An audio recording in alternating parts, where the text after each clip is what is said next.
Happy 90th birthday, Jim Crawshaw. Just wanted to get that out of the way in case I forgot. It's that kind of a deal, getting old. For those of you who don't know me, I'm Scott Leonard, and I've known the Crawshaws for over 50 years.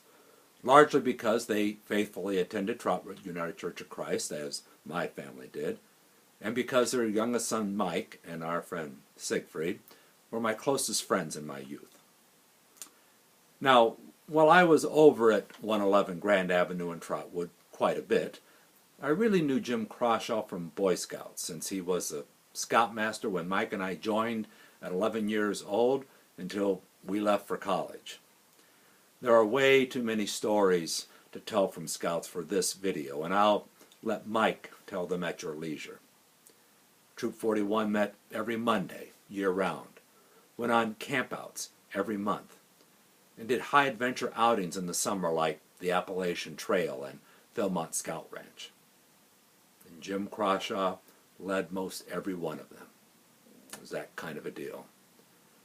When I became scoutmaster of my own troop in Clinton, New York, I tried to emulate the commitment, the consistency, and most of all, the patience that Mr. Crawshaw and the other leaders had, and the values and skills that I learned from him and the other adult leaders. And as you can see here, I still have artifacts from that time, from all of our campouts when we collected our badges, our merit badges, and even the old Troop 41 when I was Junior Assistant Scoutmaster and went from the Clodhopper Patrol to the Cobb Patrol. And I do thank Mr. Crawshaw for getting us that old-style Eagle rank badge just as they were going out. There were other things other than Scouts, though. I do remember one summer, I think maybe around 1975. During the summer, Mr. Crawshaw was stripping all the paint off of and scraping all the paint off of their house. And then after doing all of that, he then put down a base coat and then was painting it. Every time I came over, he was up on that ladder working on it all summer long. I was in disbelief, thinking, man, that is a lot of work. I don't think I could ever do it. Mr. Crawshaw, you were an inspiration to me.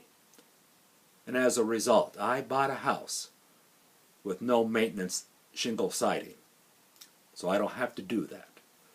That kind of a deal. And there was also church. Many things I could say, but let me limit to two. One is that, I think about a dozen years ago or so, the church treasurer embezzled many tens of thousands of dollars, practically bankrupting the church. Jim Crawshaw worked diligently for months to recover what we could. And despite the continuous roadblocks, he was like a bulldog with those insurance companies and banks, and recovered quite a bit of it, far more than anyone thought was possible. And the church was able to continue on thanks to him. The other was his singing. Whether in the pews or in the choir, unlike most people who barely lip-sync the words during a worship service, he belted out every hymn and every anthem, and occasionally even in the same key as the music. I wouldn't say that singing was a natural gift of his, but he didn't let that deter him in the least. I learned from him that doing something from the heart with zeal was far more important than trying to do something tepidly because you're not perfect or you're afraid you might embarrass yourself. Be true to yourself and be authentic. I'm afraid I've gone over my allotted time and I need to close. I wish I could be there celebrating with all of you and sharing even more stories. Thank you, Jim Crawshaw, for your values that you taught and modeled. I try to live up to them every day. have a very happy birthday celebration. I know it's going to be that kind of a